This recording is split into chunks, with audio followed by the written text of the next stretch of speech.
Welcome students to the World War II notes, The War at Home. We've taken previous World War II notes, so please be sure to title this The War at Home. Be specific with that. Keep in mind you are taking Cornell notes. After your notes, put the cues on the left-hand side and a one-sentence summary at the end. The fighting entertainment. The Office of War Information sought to control Hollywood. There was a lot of things that Hollywood was doing that was seen as unpatriotic or encouraging people not to be conserving of resources, such as the screeching of tires in high-speed chases. And so all of those were eliminated in the Hollywood pictures during the 1940s to help with the war effort. Also, Walt Disney would do his part. He's going to issue a lot of propaganda videos regarding the fear of fascism. Many of you might not know this, but Mickey Mouse was originally an adult character. He was not necessarily just geared towards kids, but for all ages, and propaganda was used by Walt Disney in an adult form. The fighting scientists, the Office of Scientific Research and Development. They're going to recruit a lot of scientists. As you can see, the scientists right here, Albert Einstein was recruited from Germany to America. Write this down. They created radar, sonar, penicillin, antibiotics, blood transfusion procedures. So this scientific research and development is going to produce a lot of medical things and also weapons for the United States to use in war. The main important weapon being the Manhattan Project, the creation of the atomic bomb, which you can see right here. Albert Einstein helped with the formula. He was never a part of the Manhattan Project, but he did help with the formula to create the atomic bomb. As you can see right here, different sites where the Manhattan Project had laboratories. Berkeley being a very important one there, UC Berkeley. The Los Alamos site there, which is Area 51, was the main testing site. Fighting economy. The Office of Price Administration would implement price controls on consumer goods. The purpose of this was to allow people to have money to purchase war bonds. So remember that during this time period, it's all about the war effort and everybody conserving for the war effort and everybody putting their part in for the war effort. So what's happening here is that businesses are told that they can only charge so much for their goods.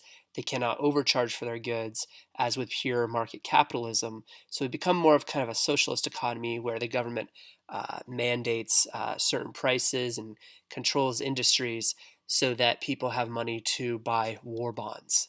They're also going to be required to ration goods, so Americans are going to be forced to recycle, to ration goods, and to not splurge on materials that can be used for the war effort. Such as you see right here, tires and sugar, gasoline, fuel, coffee, meats, processed foods. It's all about making it stretch. It's all about preserving for the war effort. Even sharing a ride with somebody else is going to conserve oil and fuel that can be used for the war effort. A lot of people are starting to recycle scrap paper and metal. As you can see right here, newspaper, tires, metal. No ifs, ands, or buts, meaning cigarette butts. They don't want you to recycle the cigarette butts, but pretty much everything else. Fighting factories, the War Production Board. The WPB is going to turn the nation's peacetime factories into wartime factories. More production to defeat the enemy. The automobile industry is going to create a lot of wartime production. Maybe you can think of a vehicle that was originally a war vehicle but has been turned into a civilian vehicle.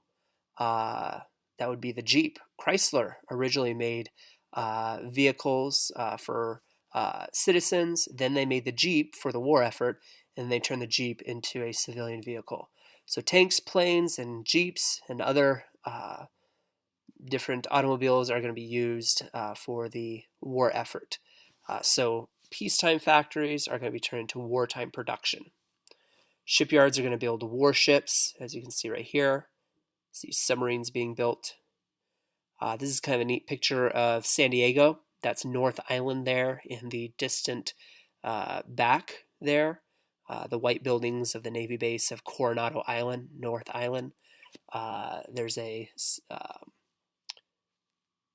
flat top, as they call them, a aircraft carrier docked there at the harbor, which is usually there's a aircraft carrier docked there still today. Another picture of our harbor during World War II. Our baseball park actually used to be right on the harbor. If you've been to the Star of India down there, or the USS Midway, that's right about where this ballpark used to be. Now it used to be a car lot, but now they've turned it into a free water attraction there. Our first baseball team was a AAA baseball team before the Padres. Fighting women, Rosie the Riveter. She represented women in the wartime industry. Rosie the Riveter was a true woman, but then she became more of an icon. A rivet, as you can see right here in this middle picture, is kind of like a screw, but it doesn't spin around. It just punches right on in, kind of like with jeans, a lot of your jeans. So these women are doing a man's job, so to speak. Out of the 18 million workers, 1/3 of them would be females. So females are going to do a lot of work in industry and do their part to free a man to fight overseas. As you can see right here in the top picture, those are the noses of bombers, all glass. Another picture of Rosie the Riveter drilling in the rivets to the airplanes. Female employment.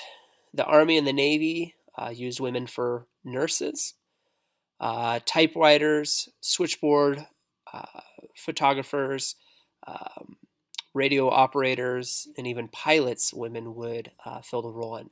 So as you can see right here, as women are consistently being used for the war effort, they're gaining more and more opportunities, not just for more pay and for more economic opportunities, but also political opportunities. Anytime there's a war, women help out, and then the women are seen as more equal to men. Victory gardens were also established to preserve food.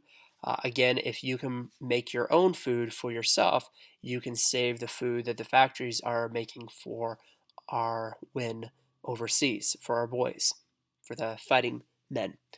There were a lot of baseball players that were drafted into the Army or volunteered, and so there were female baseball teams that were created to fill the void for the men. The film A League of Their Own is a film regarding a female baseball team during the 1940s. However, pay and benefits were not the same as male soldiers, so even though the women are having a lot of the same opportunities, the pay and benefits are still not the same because of the racial stereotypes that women don't need the money as much, which is kind of ironic because a lot of the women are single moms at this point because their men are fighting overseas. So the argument could be made that they actually do need the money even more now. Women are even involved in the armed forces. During World War I, women were not in the armed forces only as Navy nurses, but in World War II, there is such a need that women are even in what's called the WAAC, the Women's Army Auxiliary Corps. And so women are being used in the Corps, all different branches to help men be able to fight overseas. If you've seen the film the Captain America, you remember the female that was helping Captain America um, in that film. Kind of looks like this woman here. So, 250,000 women were serving directly in the military. They were not doing actual combat, but they were behind the scenes doing a lot of the support work. The United States had the job of fighting a two-front war. Therefore, 5 million men volunteered to the call to arms. So on December 8th, 1941, when we went to war, about 5 million men volunteered to fight. That wasn't enough, though. We needed 10 million men, 15 million men, rather. But 10 million were drafted into the armed services. You don't need to write this down, but it would take about 8 weeks of basic training to make a civilian into a soldier. And so we've talked about before how this is the first time the draft was issued during peace, but it would be a continuous draft during war as well. The double V: victory over fascism, victory over racism. The idea is that to focus overseas, victory over fascism, for democracy to thrive, also meant a victory over racism here at home. So as the boys are fighting overseas, they're also fighting over here. As minorities are fighting for their survival over there, they're also fighting for getting rid of racism over here at home. The Tuskegee Airmen. This is the first black military aviators. They are also known as the Red Tails. There was a Red Tails bomber escorts that was so good that they never lost a bomber in their escorts. These men, they proved to be very well trained and broke the color barrier. These were the first African Americans really to fly planes. March on Washington. So speaking of segregation, Philip Randolph, if you remember him from the 1920s, he's there in the middle towards the bottom there. Philip Randolph is going to fight desegregation in the armed forces and also fight for fair working opportunities. Now, they actually never make it to Washington, so this is kind of actually inappropriately titled. However, they do get the fair working opportunities, which is why they never make it to Washington. They don't get the desegregation of the armed forces until after World War II. FDR promised that after World War II he would do it, but not during World War II. So there was a compromise that was met. African Americans fought for equal job access and won. And so African Americans here at home were seen as equals to whites in job access. However, oftentimes pay and benefits still weren't the same, but they did have the opportunity to work. The Navajo. The Navajo is going to be precisely used as code talkers because of the Native American Navajo language. The language being a dead language, a language that is not written anymore, only verbal. They're able to communicate to one another. If you have one Navajo in one part of the country and another Navajo in the other part of the country, they can speak their Navajo language to each other and decipher it into English for intelligence. There was a film that was called Wind Talkers about this, about Ira Hayes, one of the famous Navajo Indians that Johnny Cage actually sings about. The film I didn't think was that great of a film, though the topic is quite an interesting topic. Zoot Suit Riot. The Latinos in LA were targeted by off-duty sailors, and as you can see right here, the sailors did get quite violent with using clubs and such. The reason that they get violent is because these sailors, they believe that the Latinos, the Mexican Americans, are not very patriotic. Part of it is because they're wearing these very flamboyant suits, as you can see with the top picture there. By wearing long suits with a lot of fabric that costs a lot of money, it shows that you're not saving for the war effort. You're not, believing in scarcity of products, and so you're not helping out for the war effort. And so they're also oftentimes avoiding the draft, and so these sailors get frustrated and take out their anger, unfortunately, on these Latinos here in LA. Japanese internment camps. Executive Order 9066 was the forced removal and internment of approximately 120,000 Japanese. As you can see right here, it wasn't just the Japanese that were born in Japan that were interned, but also Japanese that were born here in America. The Issei was the Japanese born in Imperial Japan. The Nisei were the ones born here in America. Both were interned. There was a proclamation that went out that you could move to the interior of the United States, but if you didn't move, then you had to move to one of these relocation centers. So 10,000 were able to move to other parts of the United States, but the others that didn't, 120,000 of the Japanese, moved to a relocation center that looked much like this.